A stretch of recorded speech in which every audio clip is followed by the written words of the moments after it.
जनक जी के दूत आए अयोध्या कि आपके बेटों ने धनुष तोड़ दिया है, तो उनकी विवाह पक्का हो गया है, तो आप बारात लेके आओ।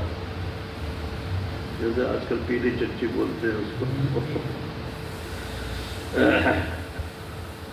तो दशरथ जी ने कहा तो भैया मेरे बालक तो बहुत छोटे छोटे हैं, वो शिव जी का धनुष कैसे तोड़ेंगे? उन्होंने देखा है ना, हमारे बालक थे, वो कोई और तो नहीं थे। अरे बोले जी क्या कह रहे हो? जब से उन बालकों को देखा है तब से अब न आंख तर आवत को अब तो आंख के नीचे से कोई और अच्छा लगता ही नहीं है। ऐसे ही जिसने शांकर प्रक्रिया से वेदांत अनुभव कर लिया ना, फिर न आंख तर आवत को। बड़ा ढोल पीटते हैं सब अपने अपने संप्रदाय का।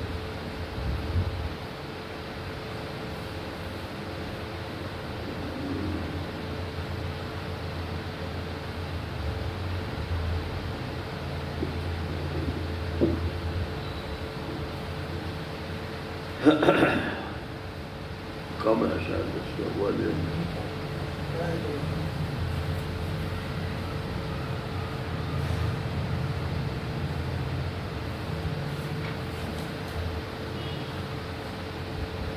हरि ओम हरि ओम हरि ओम।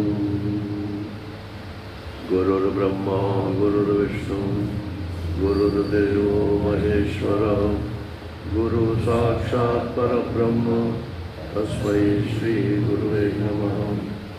शंकरं शंकराचार्यं केशवं बादरायणं सूत्रभाष्यकृतौ वन्दे भगवन्तौ पुनः पुनः। ईश्वरो गुरुरात्मेति मूर्तिभेदविभागिने व्योमवद्व्याप्तदेहाय दक्षिणामूर्तये नमः। कृष्णाय वासुदेवाय हरये परमात्मने प्रणतक्लेशनाशाय गोविन्दाय नमो नमः। गोविन्दाय नमो नमः। हरि ओम। नारायण नारायण नारायण। शांति पाठ बोल रहे हैं। ओम सहनावतु ओम सहनावतु सहनौ भुनक्तु सहनौ भुनक्तु सवीर्यं करवावहै सवीर्यं करवावहै तेजस्विनावधीतमस्तु तेजस्विनावधीतमस्तु मा विद्विषावहै मा विद्विषावहै। ओम शांति शांति शांति। ओम शांति शांति शांति।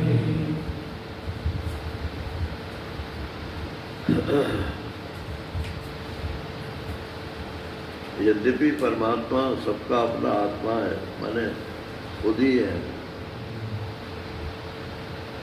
इतना सरल होते हुए भी फिर अनुभव में क्यों नहीं आता?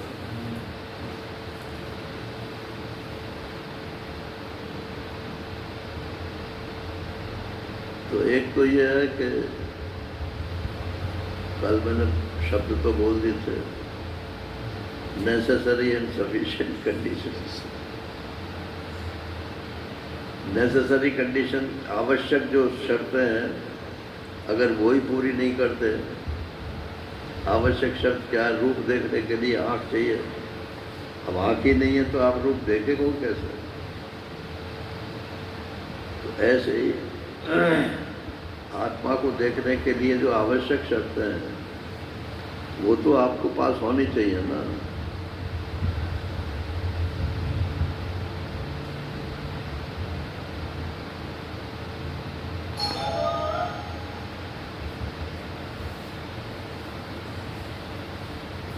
और एक यह है कि आवश्यक शर्तें तो पूरी हो गई, आँख तो है लेकिन हमारी देखने की इच्छा ही नहीं है,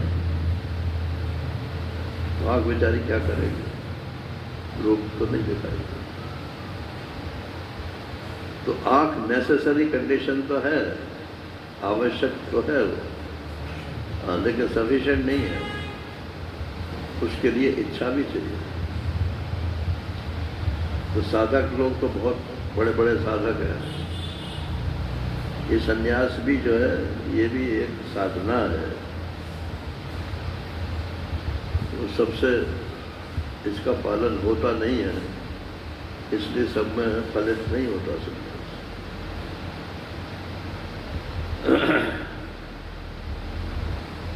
जिस समय सन्यास दिया जाता है उस समय सारे कपड़े उतारने पड़ते हैं गुरु के सामने, और दोनों हाथ ऊपर को करने पड़ते हैं, और प्रेष मंत्र बोलते हैं उसको। गुरु जी प्रेष मंत्र बुलवाते हैं कि आज से मैंने लोकेशना पुत्रेशना सभी ऐष्णाओं का परित्याग कर दिया। लोकेशना पुत्रेशना और वित्तेशना कर दिया। अब उत्तराखंड की ओर चलो, अब नीचे का आने की जरूरत ही नहीं। तो वो ऐसे ही नंग धड़क का हाथ उठाए चल देता है उत्तर की तरफ। फिर गुरु जी कहते हैं लौट जाओ लौट जाओ, अभी तुमको तो ज्ञान हो गया, लेकिन जो ज्ञान प्राप्त करना चाहते हैं उनको तो ज्ञान प्राप्त कराओ। लो हम कपड़े देते, अब तुम कपड़े पहनो, क्योंकि समाज में जाओगे तो नंग धड़क में थोड़े जाओगे।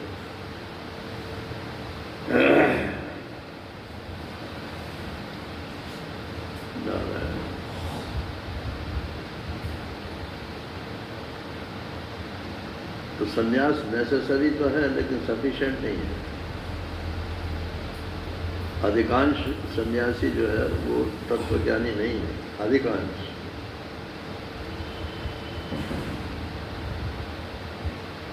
और उनसे ये कह भी नहीं सकते कि आप तत्वज्ञानी नहीं हो। लड़ाई लड़ने को आ जाए। एक वाक्य कोई बोल देता है, उससे उसका भीतर का अंतस क्या है ये पता चल जाता है।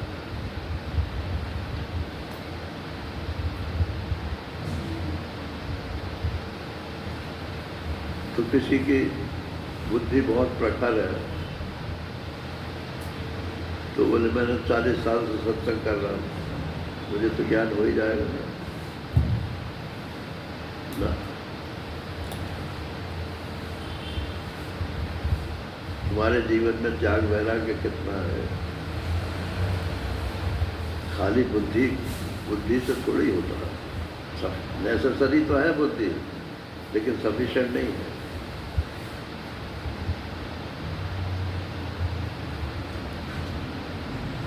इसी बुद्धि से तो संसार की कमाई करते हैं, और इसी बुद्धि से हम परमात्मा को भी प्राप्त करना चाहते हैं।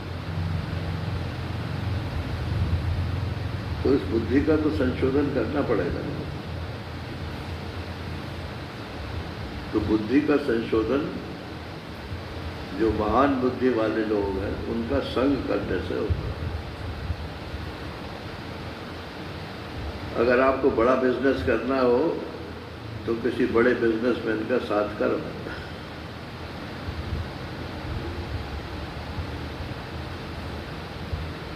जैसा मतलब जो भी कार्य करना हो उसके जो एक्सपर्ट्स हो उनका आपको साथ करना पड़ेगा।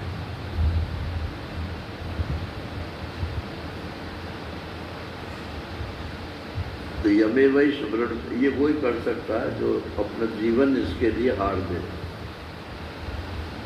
या तो मैं तत्वज्ञान प्राप्त करके रहूंगा, वरना शरीर जाता हो कल के बजाय आज चला। इतना संकल्प दृढ़ हो तब परमात्मा की तरफ मतलब प्राप्ति की दृढ़ लालसा मालूम पड़ती। और कल मैंने यहाँ छोड़ी थी बात, यमैवे स्मृणुते, इसमें रामानुजाचार्य जी ने कहा कि ईश्वर की कृपा यदि नहीं होगी तो आपकी बुद्धि चाहे जितने प्रखर हो तो भी तत्व ज्ञान नहीं होगा। तो ईश्वर कृपा क्यों नहीं करता भाई? अगर ईश्वर तुम पर कृपा करता है और मेरे ऊपर कृपा नहीं करता है तो पक्षपाती है वो।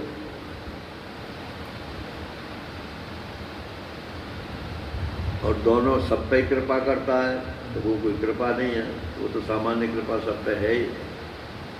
सबको शरीर भी दिया है, मन दिया है, बुद्धि दी है, सबको योग्यता दी है अपने अपने हिसाब से। पक्षपाती तो नहीं है। तो आप उसको चाहते हो कि नहीं, ये प्रश्न है। अगर आप ईश्वर को चाहते हो तब तो ईश्वर आप पर कृपा करेगा, और अपने बल भरोसे पर प्राप्त करना चाहते हो तो ईश्वर उसमें अपनी टांग काली अड़ाएगा।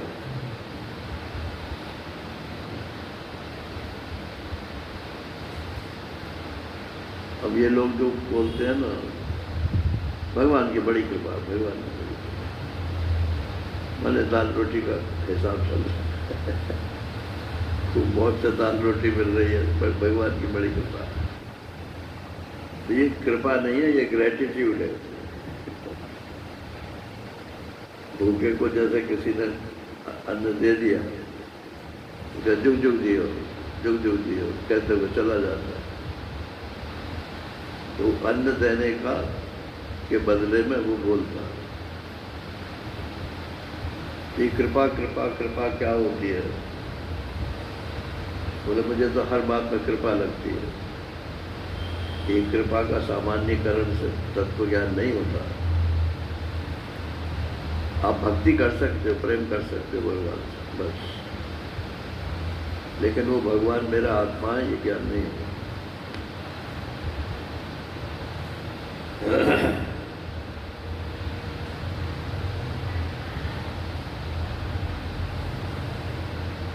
तो एक महाराष्ट्री का लेख है कृपा के विलास, अगर पढ़ा होगा आप लोगों ने, तो उसमें तो यही बताया है कि सब भगवान की कृपा ही है। अब सत्य चित्त आनंद इनको लेकर के कृपा के विभाग की है। कहते 3 प्रकार की कृपा होती है।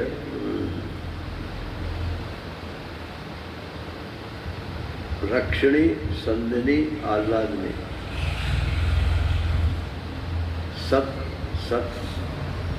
सत प्रधान जो कृपा है वो रक्षणी है।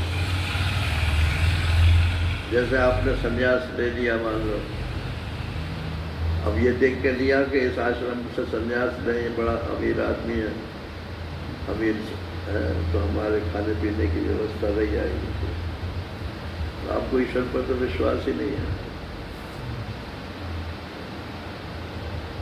ये कृपा नहीं है, ये तुम्हारा जुगाड़ है। आजकल जुगाड़ बोलते हैं ना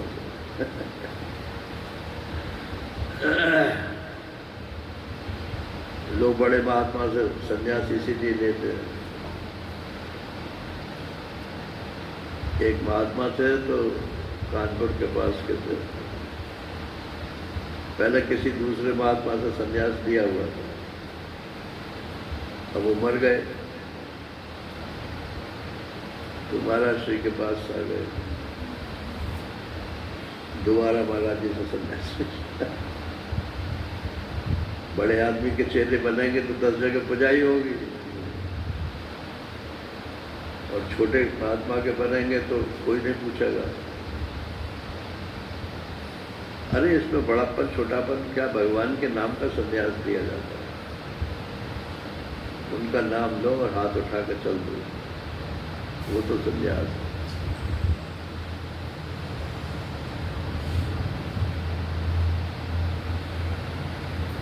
तो ये रक्षणी कृपा बोलते हैं इसको, कि आप के जीवन में जो आवश्यक होगा वो भगवान करेंगे।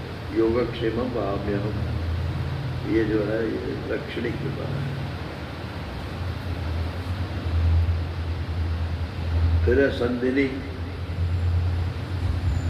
आपको तत्व ज्ञान की जरूरत है, किताब पढ़ने से तो तत्व ज्ञान होता नहीं है। वो तो बेसिस एक क्या बोलते हैं उसे, आधार स्तंभ, आधार तैयार हो जाता है बस। वो तो जब कोई तत्वज्ञानी गुरु आपको मिलेगा और आपकी उसमें निष्ठा हो जाएगी कि इसी से मेरा कल्याण होगा, तो उसके एक वाक्य से ही आपको ज्ञान हो जाएगा।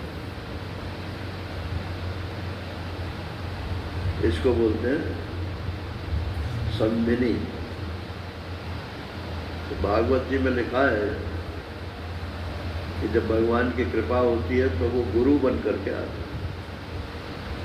ये तो भक्ति के प्रकरण में लिखा है, एकादश स्कंद में। भगवान की जब कृपा होती है और मनुष्य चाहता है तत्व ज्ञान, तो वो गुरु के रूप में स्वयं भगवान प्रकट होते हैं। वो आदमी नहीं है। और प्रहलाद जी कहते हैं भागवत का यही कि जैसे हाथी गंगा जी में स्नान करता है, देखा हमने हरिद्वार में, गंगा जी में स्नान किए और फिर बाहर निकले और सूंड से रेती लेकर के अपने ऊपर डाल। तो ऐसे ही जो तत्वज्ञानी गुरु को मनुष्य समझता है, वो तो गज स्नान के समान है। भगवान की बात भगवान के अलावा कोई नहीं बता सकता।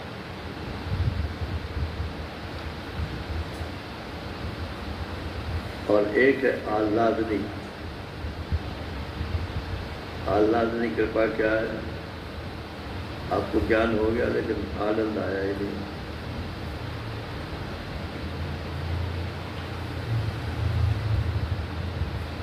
मुंह लटका हुआ है,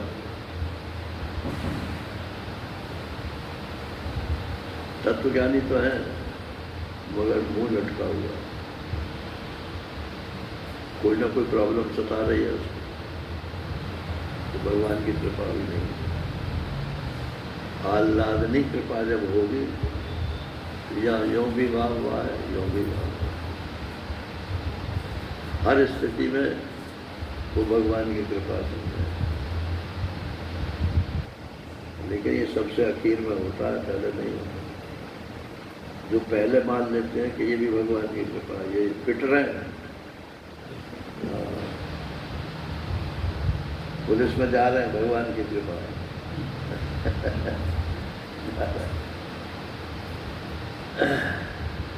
ये भगवान की कृपा नहीं है ना, ये भगवान की अकृपा है। हमारा प्रारब्ध खोटा है, भगवान उसमें क्या करेगा। हावी उमेट सकई त्रिपुरारी। पार्वती जी के पिताजी ने कहा, वो पिताजी से नारद जी ने कहा कि वैसे तो इसको दूल्हा बावला ही मिलेगा, लेकिन अगर ये तपस्या करे तो भावी को भी वो तपस्या बैठ सकती है। शिव जी जो है वो बैठ सकते। तपस्वियों में शंकर भगवान श्रेष्ठ। जो आदमी कष्ट सहने को तैयार नहीं है, वो परमात्मा के मार्ग में चल नहीं सकता।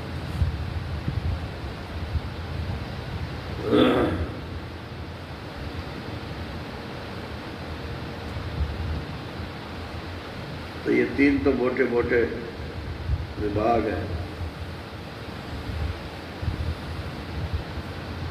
फिर बोधनी है, आह्लादनी में भी कई है। ब्रजवासियों को जो भगवान कृष्ण ने आनंद दिया, वो उनके प्रारब्ध से दिया या उनकी कृपा से दिया? प्रारब्ध से नहीं दिया।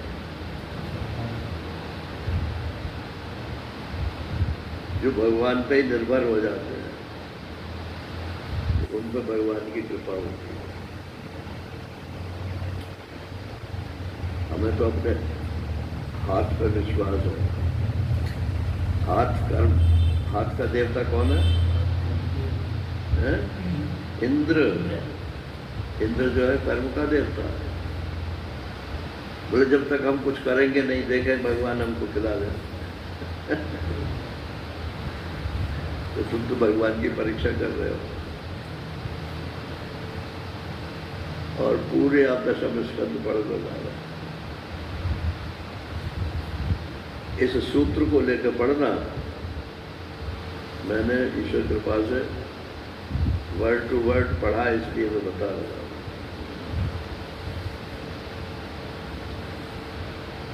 कृपा के अलावा वहाँ कुछ नहीं। ब्रजवासियों का कोई प्रारंभ नहीं। वो उनके आत्मीय थे, अपने थे।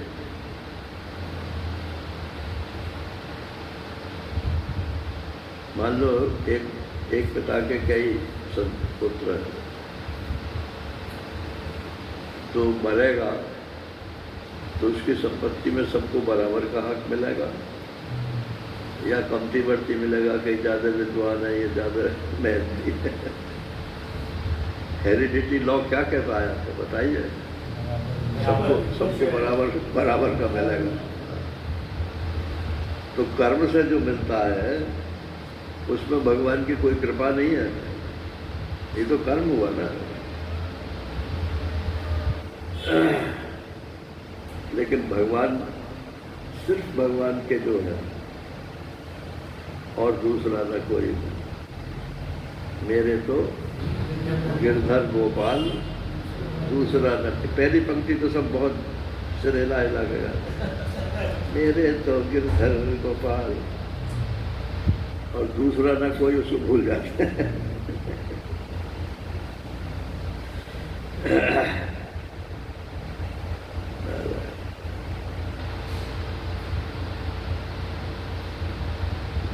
तो ब्रजवासियों को भी कृपा करी। और कुरुक्षेत्र में जो कौरव लोग थे, पांडव तो उनके अपने थे, उन पर कृपा करी। और जो कौरव थे उन पर भगवान ने कृपा करी कि कृपा तो करी मगर मार के करी।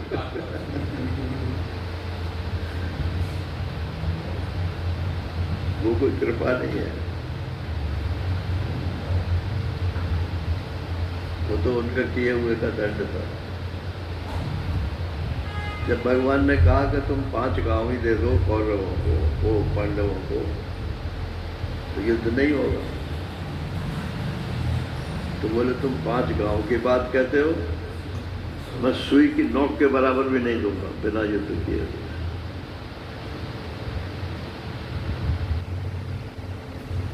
भगवान ने उसी समय घोषणा कर दी।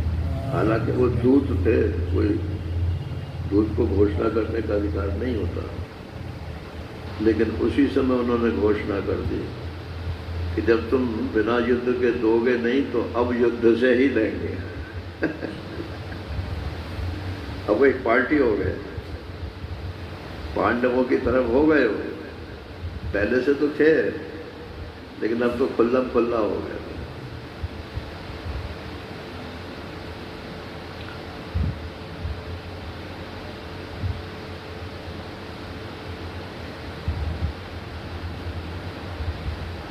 तो ये चैतन्य महाप्रभु के संप्रदाय में ऐसे शब्द बोलते हैं, विजन जन्मोहिनी, स्वजन जन्मोहिनी, स्वमोहिनी। ये उनकी कृपा शक्ति है। विजन मतलब जो उनके द्वेष मानते हैं, उनको भगवान नहीं मालूम पड़ते, उनको तो द्वेष ही मालूम पड़ते। तो वहाँ माया तो है भगवान की, लेकिन वो विजन है, इसलिए मतलब पराये हैं, इसलिए उनको मोह में डाल देते। और पांडव जो है वो स्वजन है, उनकी रक्षा करते हैं। और ब्रजवासी जो है वो उनसे भी ज़्यादा है। और एक माया भगवान की अपने ऊपर भी चलती है। ये भी भागवत की लिखी हुई बात है। भगवान के हाथ में होता माखन, और चोरी करके मतलब दिया था। माता जी से चुरा के। अब वो जो खंभे थे वो ऐसे चकाचक थे कि उसमें उनका प्रतिबिंब दिखता था। तो प्रतिबिंब में भी एक बालक, मतलब अपना एक प्रतिबिंब था उनका, और उसके हाथ में भी माखन था। तो कहते हैं कि अरे भैया, मैंने चोरी करी है, तो तेरे हाथ में माखन कैसे आ गया? क्या तैने भी चोरी करी है? खैर कहीं से आया सही, अभी माँ आती होगी, यशोदा के लिए कहा, अभी आती होगी, बोलना मत कि इसने चोरी करके माखन दिया। अब वो अपने प्रतिबिंब से ही वार्तालाप करते हैं। इसको स्वमोहिनी माया बोलते, अपने आप को ही मोह में डाल दिया। वो हुआ कि नहीं हुआ, लेकिन आज जो उस घटना को पढ़ता है उसका हृदय तो गदगद हो जाता है। तो वो स्वमोहिनी भी अपने भक्तों के लिए ही है, लेकिन वो है कृपाई। सारा दशम स्कंद पूर्वार्ध जो है, पूर्वार्ध दो हिस्से ना उसके, तो पूर्वार्ध जो है ब्रज से संबंधित जो है, वो सारा का सारा कृपा के विलास ही है। अब आप इस दृष्टिकोण से पढ़ोगे, महाराष्ट्र का एक लेख है, भागवत दर्शन ग्रंथ में भी छपा हुआ है, अलग से भी छपा हुआ है। उसका नाम है मधुर ब्रह्म। मधुर ब्रह्म।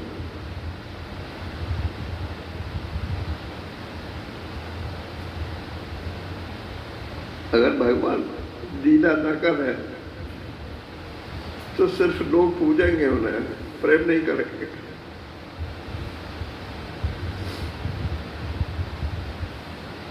भगवान प्रेमी है, वो प्रेम के बदले में प्रेम चाहता है, इसलिए वो खुद भी प्रेम करते हैं और सामने वाले से भी प्रेम की आशा करते हैं। अब पहले कौन प्रेम करे, सामने वाला करे कि भगवान करे? तो पहले तो भाई जीव को ही करना पड़ता है, लेकिन उसका प्रतिफल, प्रतिदान भगवान देते हैं।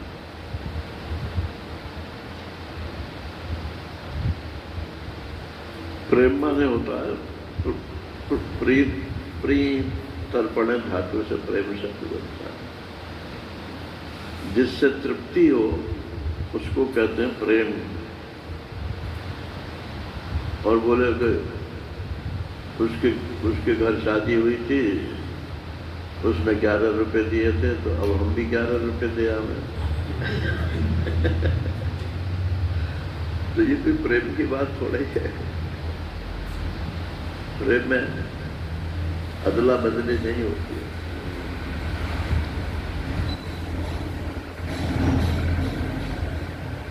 तो आप भगवान को देते क्या हो?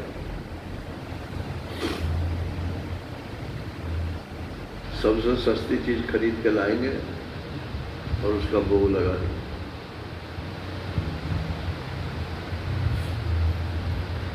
और जो प्रेम करेगा, देखो बढ़िया से बढ़िया चीज का भोग लगेगा।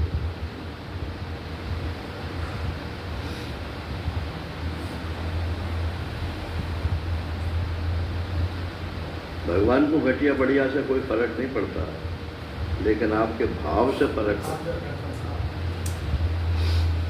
भाववश भगवान गुण निधान करुणा भवन।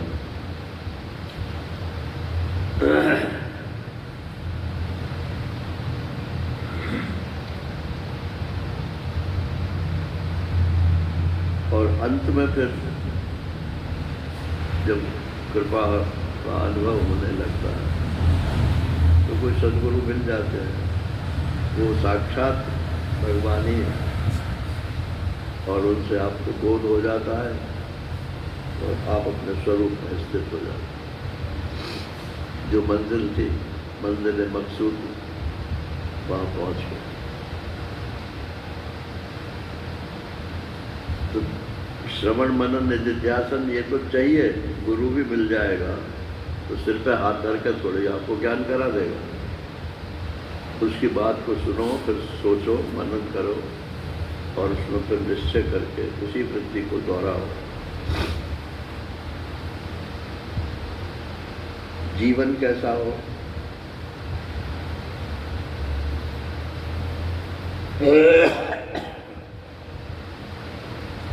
अब जीवन की बात करते हैं।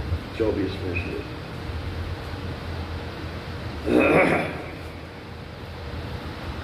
नाविरतो दुश्चरिता, न शांतो न समाहिता, न शांत मानसो वापि प्रज्ञाने नैनमाप्नुयात्। जिसके जीवन में दुष्चरित्र खत्म नहीं हुए हैं। दुष्चरित्र कौन से है? जिसको शास्त्र दुष्चरित्र कहता है, निषिद्ध कर्म को दुष्चरित्र बोलते हैं। तो जिसके जीवन से दुष्चरित्र खत्म नहीं हुए हैं, माने जो निषिद्ध कर्मों को भी करता रहता है और भगवान की प्राप्ति भी करना चाहता है, तो नहीं होगा। ना विरतो दुष्चरिता, जो दुष्चरित्र से विरत नहीं हुआ है, छोड़ा नहीं है जिसने दुष्चरित्र। न अशांतो, और कामना इतनी है कि वो एक पूरी हो गई तो दूसरी चालू हो गई, दूसरी पूरी हो गई, तीसरी चालू हो गई, तो उसका मन अशांत है, उसको भी ज्ञान नहीं होगा। न समाहिता न असमाहिता, जिसके जीवन में कोई एक निश्चय नहीं है, उसको भी ज्ञान नहीं है। हाँ, मैं तो इसको भी भगवान की कृपा मानता हूँ, तो मैं तो इसको भगवान, तुम्हारा क्या निश्चय है? अगर सब भगवान की कृपा ही है तो पड़े रहो उसी घन चक्कर में।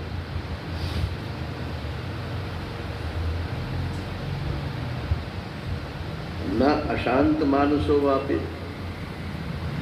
कुछ लोग बहुत सिद्धि के लिए प्रयत्न करते हैं, ऐसे बैठो, ऐसे प्राणायाम करो, ये करो, वो करो, आपको ये सिद्धि मिल जाएगी, आपको ये सिद्धि। तो सिद्धि मिलेगी या नहीं मिलेगी वो तो अंत में पता चलेगा। लेकिन जब तक तुमको मिलेगी नहीं, तब तक तुम्हारा मन शांत रहेगा कि अशांत रहेगा? अशांति रहेगा। एक साधारण कामना उदय हो जाती है तो मन अशांत हो जाता है। और ये सिद्धि चमत्कार की तो बात ऐसी है कि ये तो अशांत किए बिना रहेगा ही नहीं। प्रज्ञानेन न आप्नुयात्, केवल बुद्धि के बल पे आप इस आत्मा को प्राप्त नहीं कर सकते। अब इससे ज्यादा कठोर और क्या कोई बोला है? लेकिन मानता कोई नहीं है इसको, सुनाते सब है।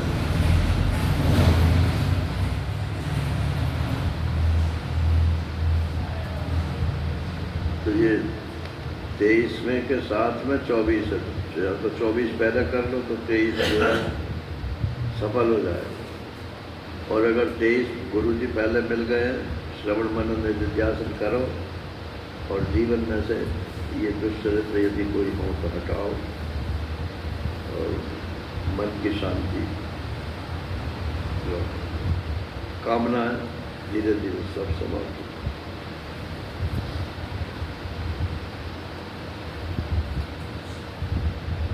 आप देखना, कुछ कामनाएं तो ऐसी होती हैं जो प्रारब्ध से आती हैं।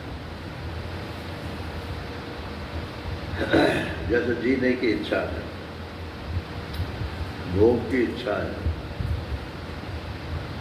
ज्ञान की इच्छा है, ये हर व्यक्ति में होती है। लेकिन जीने की इच्छा के लिए क्या करोगे?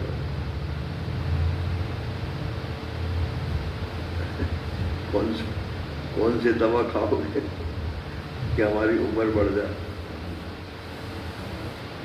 कौन सी दवा खाओगे कि हमारी शरीर की शक्ति बढ़ जाए?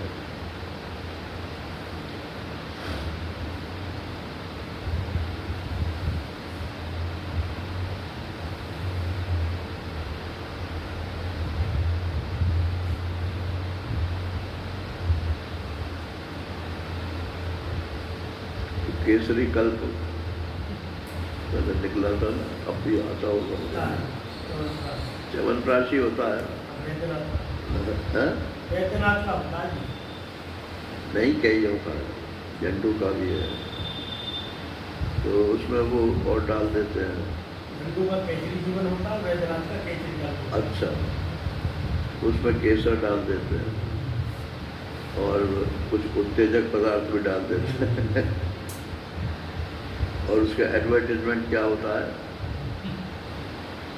50 साल के बुढ़े के 50 साल के जवान में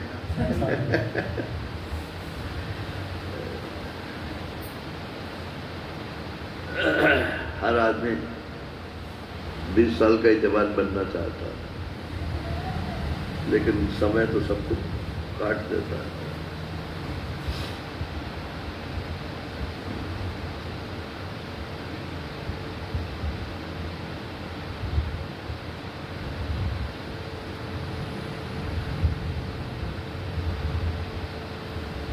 बस ये तो एक तरह से पूरा हो गया है।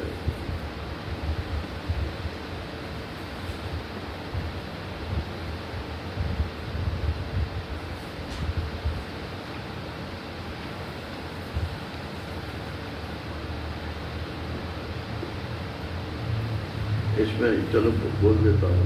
यस्य ब्रह्म च क्षत्रम च उभे भवत ओदन। ब्राह्मण और क्षत्रिय ये जिसके ओदन माने भात है, और मृत्यु यस्य उपसेचनम। भात को ऐसे ही खा लोगे या कुछ दाल या सब्जी कुछ मिलाओगे उसमें, तो मृत्यु जो है वो है उपसेचन। मृत्यु उपसेचन है, मान जिसमें मिला के भात को खाया जाता है। कई था वेद यत्र सा। इस प्रकार का साधन संपन्न जो व्यक्ति है उसी को तत्व ज्ञान होता है और किसी को नहीं होता। अब ये ब्राह्मण क्षत्रिय इसमें कहाँ से आ गया? तो बनियों को तो होगा ही नहीं इसका मतलब।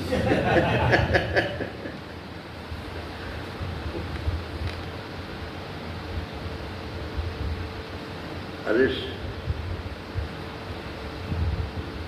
आप गीता पढ़ते हो, 18वें अध्याय में पढ़ना, ब्राह्मण क्षत्रिय विषाम शूद्राणाम से परंतप। ये 4 विभाग जो होते हैं, ब्राह्मण क्षत्रिय वैश्य और शूद्र, ये आपके स्वभाव के अनुसार होते हैं। शमो दमस तप शौचम क्या है? ब्रह्म कर्म स्वभावजन। अगर कोई ब्राह्मण शरीर से ब्राह्मण है, ये शरीर से ब्राह्मण माने ये महाराज श्री के शब्द है कि जिसका बाप भी ब्राह्मण हो और जिसकी माँ भी ब्राह्मणी हो, माने वर्ण संकर न हो। तो बोले हमें क्या पता हमारी माँ ब्राह्मण है कि क्या है।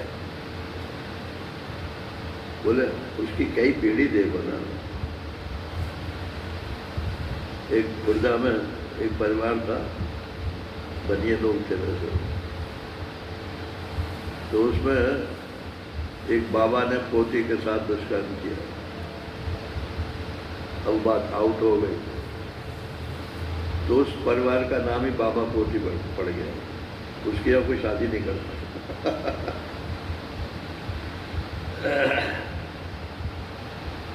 क्योंकि वो परम मतलब फूल में तो असर आएगा ही ना। तो ब्राह्मण माने जिसका ब्राह्मण स्वभाव है। और क्षत्रिय का क्या स्वभाव है? शौर्य,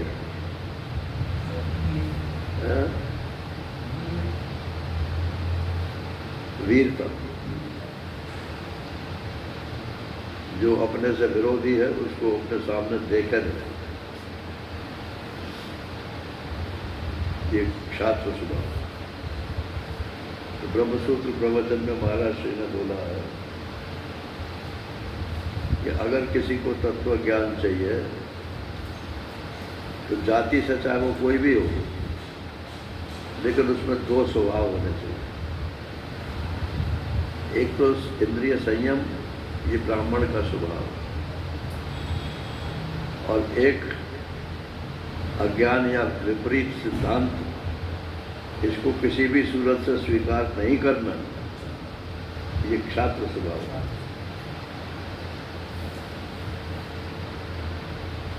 अब वेदांत तो पढ़ रहे हैं ना, अद्वैत वेदांत की चर्चा हो रही है, फिर कहेंगे कि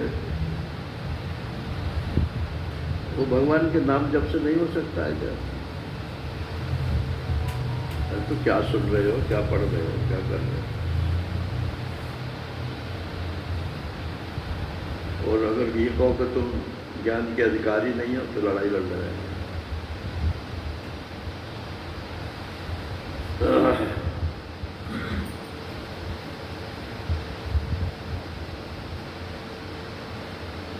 तो ब्राह्मण और क्षत्रिय ये दोनों स्वभाव जिसके हों उसी को तत्व ज्ञान होता है। हाँ ये भी ठीक है, ये भी ठीक है, ये भी ठीक है, ये ठीक है करने से कुछ नहीं। हमारे गुरु जी ने हमको जो बताया है वही ठीक है।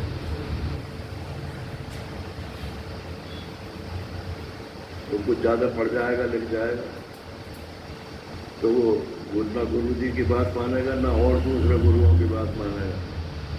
अरे वो फलाने अमेरिकन ने तो ये कहा है, इंग्लैंड वाले ने ये कहा है, चीन वाले ने ये कहा है।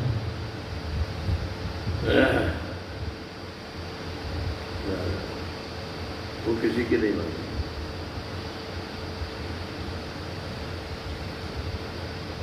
अब ये अगली बल्ली चालू होती है, इसमें ये बात बताई जाएगी कि अपने जीवन को एक रथ के समान मानो। रथ में घोड़े भी होते हैं, रथ में सारथी भी होता है, रथ में मालिक भी बैठता है, घोड़ों की लगाम भी होती है सारथी के पास। और जिस सड़क पर चलते हैं वो सड़क भी ठीक होनी चाहिए। ऊबड़ खाबड़ सड़क होगी तो भी शायद नहीं पहुंच पाओगे, और दिशाई गलत पर चला जाएगा रथ तो भी नहीं पहुंच पाओगे। ऐसे ही जो जीवन रथ है, इसकी भी दिशा ठीक होनी चाहिए, इसका सारथी ठीक होना चाहिए, इसका मालिक ठीक होना चाहिए। जिस सड़क पर चलता है वो सड़क ठीक होनी चाहिए। ये सब रूपक इसमें बताया गया है। ये नाविल तो दुष्चर्चा जो सूत्र था, इसकी व्याख्या समझ गए। अब ये पहला मंत्र जो है, ये प्रचलित तो बहुत है, और मुंडक उपनिषद में भी इसका बराबर का एक अभी बताओ।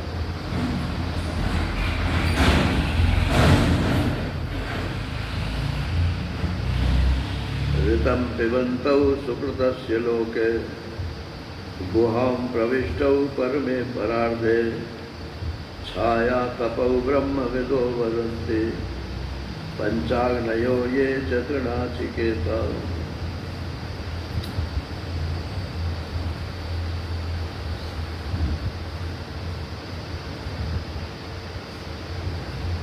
गुहाम प्रविष्टौ, ये बुद्धि जो है एक गुफा की तरह से है।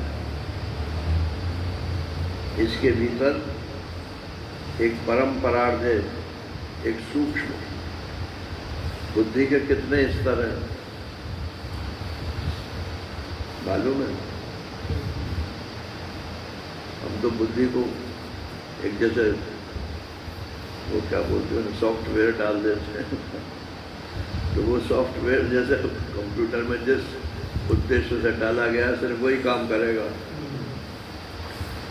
तो ये है तो सॉफ्टवेयर, अंतःकरण जो है जिसका मुख्य पार्ट बुद्धि है, लेकिन ये ऐसा नहीं है कि वही काम करेगा। प्रारब्ध से उस बुद्धि का निर्माण तो हुआ है, तो वो उतना पार्ट तो करेगा ही, लेकिन यदि हम चाहें तो वो और भी कार्य कर सकता है।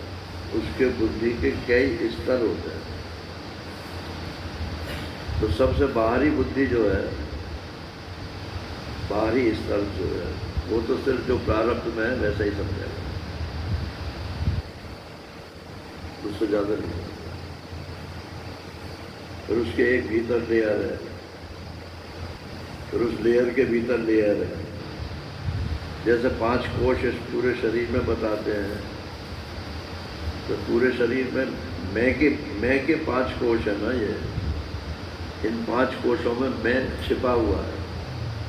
ऐसे ही इस बुद्धि में भी 5 कोश है ना, 5 स्तर हैं इसके। तो हम तो ये प्रारब्ध वाला सबसे मोटा स्तर जो अन्नमय कोश है, इसी को जानते हैं। जो पढ़ लिया, जो जान लिया, जो समझ लिया, एक के बाद एक स्तर कैसे प्रकट होते हैं? वो संयम से। पतंजलि जी ने लिखा त्रयमेकत्र संयम। संयम उनके यहाँ पारिभाषिक शब्द है। धारणा, ध्यान, समाधि, ये तीनों जब एक जगह मिल जाते हैं तब उसको संयम बोलते हैं। वैसे इंद्रियों का संयम ये सबसे बाहरी है, तो ये बोल वाला संयम नहीं। बुद्धि के स्तर पर संयम जो है वो धारणा, ध्यान, समाधि है।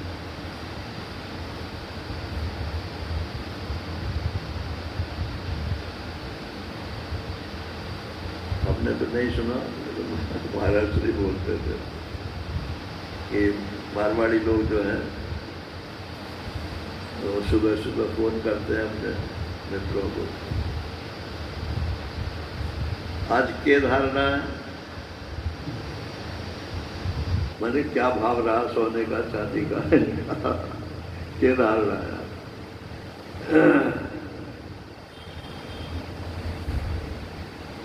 तो आपकी धारणा क्या है? ये धारणा है कि आज गोलगप्पे खाओ ये धारणा है। जो मोटा मोटी काम है जिसमें किसी बुद्धि की जरूरत नहीं है, उसी को दोहराते हैं।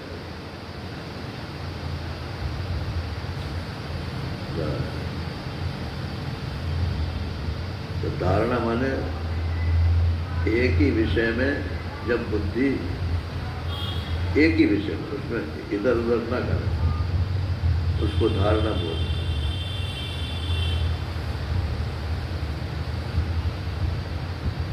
और ध्यान, उस एक ही विषय में बुद्धि हिले नहीं, कांपे नहीं, बिना कांपे हुए बुद्धि का एक प्रवाह। और समाधि, समाधि तो आप समझते ही हो, शब्द तो सब जानते ही ना। समाधि सम्यक आधीयते यस्मिन, जैसे कब्र में दफना देते हैं तो फिर वो जिसको दफनाया है वो बोलता है क्या? तो समाधि जो है, अब वहाँ पर कोई हरकत नहीं है। ये तीन दृष्टियों से ये पांच जो लेयर है इसकी बुद्धि की, ये उभर जाते हैं। और अंतिम जब कोश आता है तब आत्मज्ञान हो जाता है। तो ये परमे परार्धे, परार्ध वैसे ब्रह्मा जी का, ब्रह्मा माने हिरण्यगर्भ, हिरण्यगर्भ माने बुद्धि। तो बुद्धि के जो परम माने अंतरतम हिस्सा है, उस गुहा में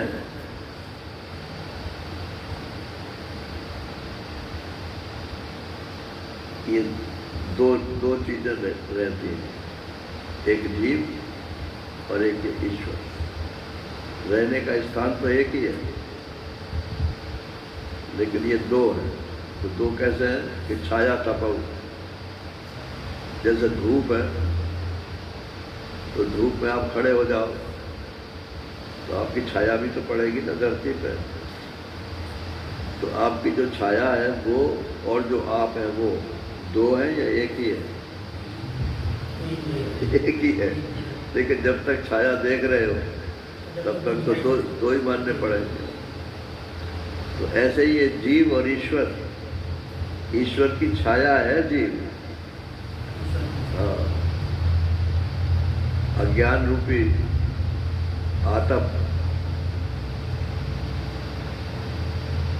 धूप में ईश्वर की छाया पड़ती है, माने नॉन एंटिटी है, लेकिन दिखाई तो पड़ती है भाई। ये कर्ता भोक्ता के रूप में जो ये मैं मालूम पड़ता है,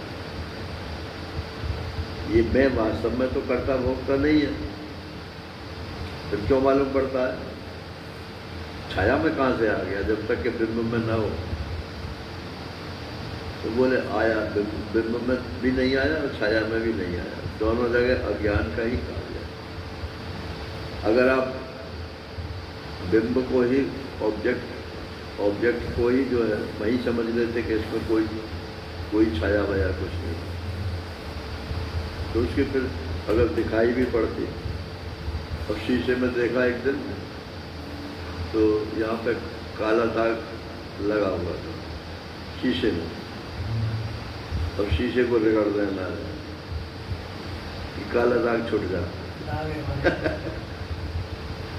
लेकिन नहीं छूटा, क्योंकि शीशे में थोड़ा ही था, वो तो मुंह में था। जब समझ में आ गई कि शीशे में नहीं है, ये मुंह में है, तो ये जरा सा सहयोग कर दिया, छूट गया। अब देख लो फिर शीशा उस पर कहीं है। तो सारे दोष जो जीवत्व के मालूम पड़ते हैं, ये अज्ञान के कारण मालूम पड़ते हैं। पहले वो आत्मा में आरोपित होते हैं, फिर बुद्धि में उसकी छाया पड़ती है, तो उसको छाया में मालूम पड़ता, जीव में मालूम पड़ते हैं। यहाँ भी नहीं है और वहाँ भी नहीं है। दृष्टांत में तो यहाँ है वहाँ नहीं है, लेकिन दाष्टांत ये नहीं है इसमें। परमात्मा में भी कोई दाग नहीं है, इसलिए उसकी छाया में भी कोई दाग नहीं। यहीं पहुँचना है। परमात्मा में कोई माया है, ये भी अज्ञान है, और जीव माया के वश में हो रहा है, ये भी अज्ञान है।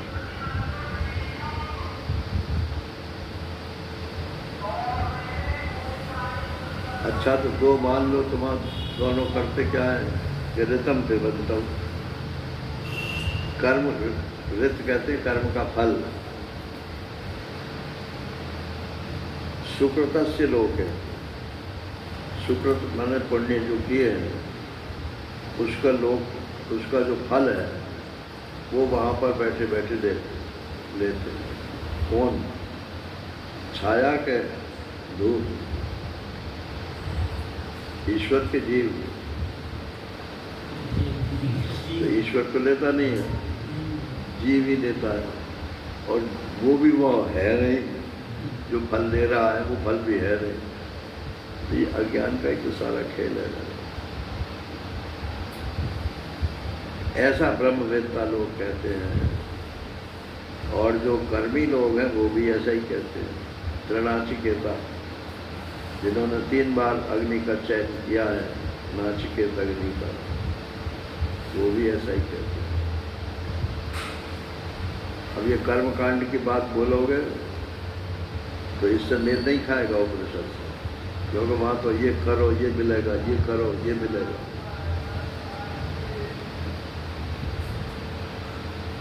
एक आदमी कंबल बांट रहा था महात्मा को कंबल दिया। महात्मा बोले भाई मेरे पास तो है कंबल, मुझे नहीं चाहिए। अजी कि आपको नहीं चाहिए, मुझे तो चाहिए। बोले तुम्हें क्यों चाहिए? ये शास्त्र कहता है कि एक दोगे तो उसके बदले में 100 मिलेंगे। बोले अच्छा ऐसा। अब महात्मा कह सकते थे कि वो झूठ है भाई, लेकिन उन्होंने कहा झूठ कहेंगे तो शास्त्र से इसकी बुद्धि हट जाएगी। बोले अच्छा हाँ ठीक है सही है। अच्छा तो ला दे दे भाई। तो एक कंबल उसका ले लिया। जब वो सेठ चलने लगा तो बोले तुझे 100 कंबल चाहिए ना इसके बदले में, तो एक तो ये ले जो उसने लिया था वो उसको वापस कर दिया। बोले एक तो ये रह गए, अब रह गए 99, तो 100 तो तेरे को वहाँ मिलेंगे ना। तो जब हम वहाँ पहुँचेंगे और तू भी वहाँ पहुँचेगा तब 99 बातें उसकी बात काट भी दी और समर्थन भी कर दिया। महात्माओं की अपनी शैली होती है, वो किसी को इसलिए नहीं काटते कि शास्त्र में कहीं अश्रद्धा न हो जाए। लेकिन हम जैसा कोई होएगा, अव्वल तो वो पहले ही स्वीकार नहीं करेगा, और कोई कहेगा भी तो उठ के चल जाएगा। मेरी कभी भी सकाम कर्म में रुचि नहीं रही, और किए भी नहीं इसलिए कोई सकाम कर्म नहीं। और घर गृहस्थी जो है ये भी सकाम कर्म है, लेकिन कैसे हो गया ये भी मेरे को नहीं मालूम।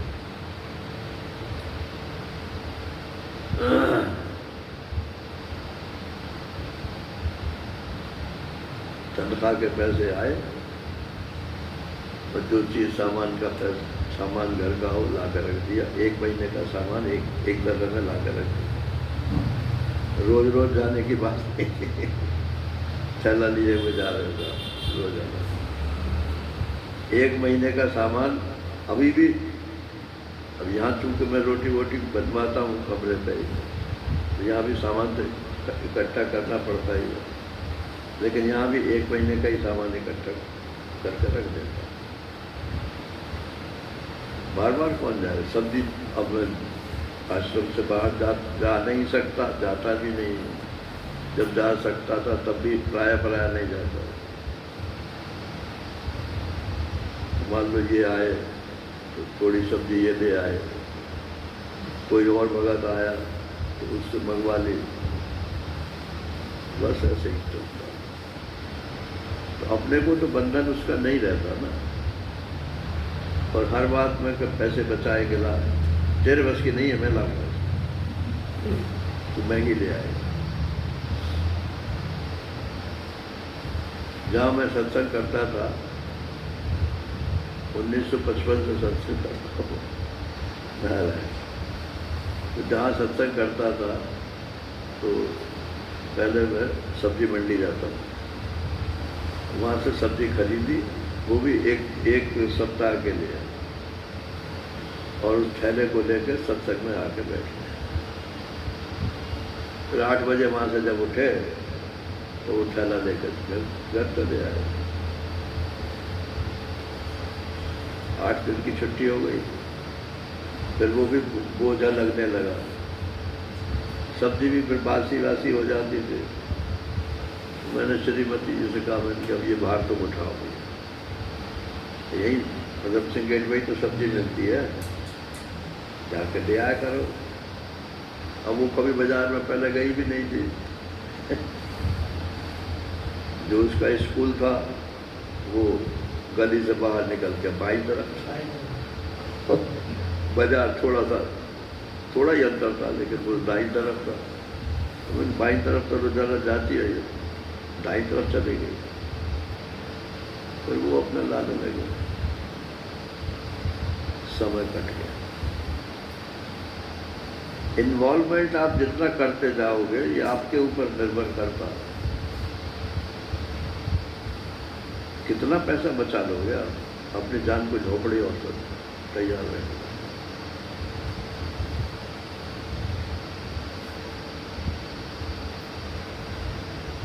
तो इसमें जो मूल बात समझानी थी वो ये थी कि ये जीव जो है, करता तो जीव है और ईश्वर फल देता है, लेकिन जो करता है वही भोगता है।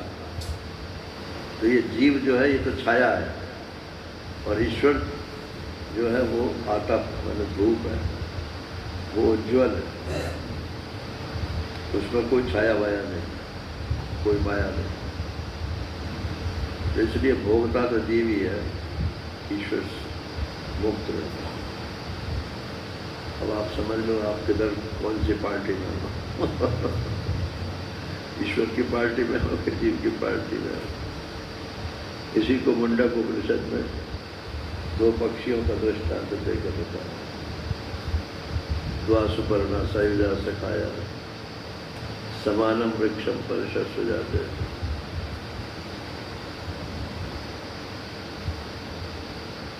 एक ही वृक्ष के ऊपर दो पक्षी रहते हैं, एक उसका फल खाता है और एक सिर्फ देखता रहता है।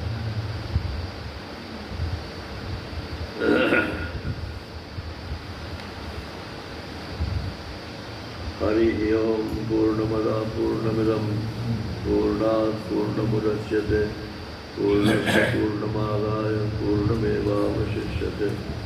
ओम शांति शांति शांति। हरि ओम श्री गुरुभ्यो नमः। हरि ओम।